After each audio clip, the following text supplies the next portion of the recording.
আমার প্রিয় দশম শ্রেণীর ছাত্ররা, আমি জিআর স্যার আজকে তোমাদের একটি উপপাদ্য 42টা আজকে করাবো। উপপাদ্য 42 হচ্ছে স্পর্শক সংক্রান্ত উপপাদ্যের শেষ উপপাদ্য।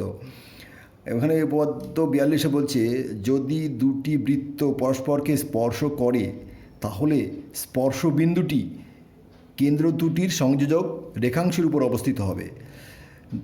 দুটি বৃত্ত স্পর্শ করতে পারে কিভাবে? দুটি বৃত্ত এইভাবে পরস্পরকে স্পর্শ করতে পারে বহিস্থভাবে, মানে এদিকে একটা এদিকে একটা। আবার এই বড় বৃত্তের ভেতরে আবার ছোট বৃত্ত থেকে অন্তস্থভাবে স্পর্শ করতে পারে। দুরকমভাবে সেটা দুটো ছবি তোমাদের দেখাতে হবে। এখানে বলছে যে যে এ ও বি কেন্দ্রীয় বৃত্ত দুটি পরস্পরকে পি বিন্দুতে স্পর্শ করেছে। এই যে এ ও বি কেন্দ্রীয় বৃত্ত দুটি পরস্পর পি বিন্দুতে স্পর্শ করেছে, এখানে পি বিন্দুতে স্পর্শ করেছে। প্রমাণ করতে হবে এ পি বি সমরেখ, এই তিনটে বিন্দু, এই স্পর্শবিন্দু আর কেন্দ্র দুটোর বিন্দু, এই তিনটে বিন্দু সমরেখ প্রমাণ করতে হবে। অঙ্কন আছে এপি ও বিপি যুক্ত করা হলো। এই যে এপি আর বিপি যুক্ত করা হলো, এদিকেও তাই এপি এবং বিপি যুক্ত করা হলো।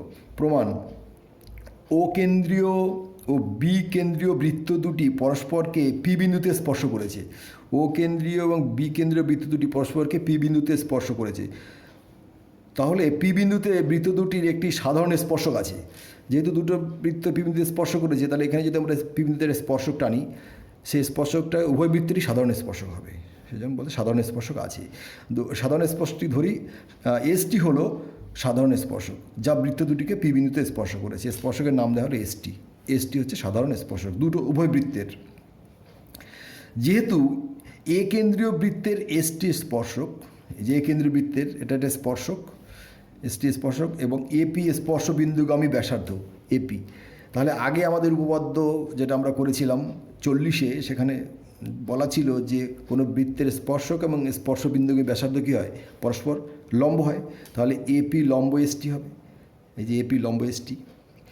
আবার বি কেন্দ্রীয় বৃত্তের এসটি স্পর্শক, বি কেন্দ্রীয় বৃত্তের এর ক্ষেত্রে যেমন হলো, এর ক্ষেত্রেও বি কেন্দ্রীয় বৃত্তের এসটি স্পর্শক এবং বিপি স্পর্শ বিন্দুগামী ব্যাসার্ধ।